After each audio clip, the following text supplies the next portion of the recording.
Ki kubor ki babnya. Menteri rang bakdo keri Narendra Modi ne kasngi oleh keren bat ki kena pule ki kimi ki pa bat kino hikai ha ke program Pariksha Pe Charcha ha kasien ke Banreu hatalka Tora Stadium hanong ba Delhi. Ha kan ngijing keren peleu jumut Menteri rang bakdo keri oleh kentu ye ki kena pule baki daiban peniasok ya kebor bat jingkut jumut ke jongki bat ke jing angno jongki kimi ki pa. Ula ong ye kena pule baki jingkut jumut ke jongki kan yarap ye ki ban penyo ya ke jing angno baki don. Dan kebak jengmut ya ki kimi pa menteri rang bakdo keri ula kentu ya ki ban penseluri ki khon jongki ban petu bat yok jeng hikai na ki ek ki baja hasau dong jongki.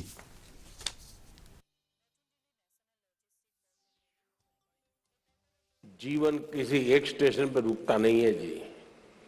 अगर एक station छूट गया तो दूसरी train आएगी, दूसरे बड़े station पे ले जाएगी। अब चिंता मत कीजिए।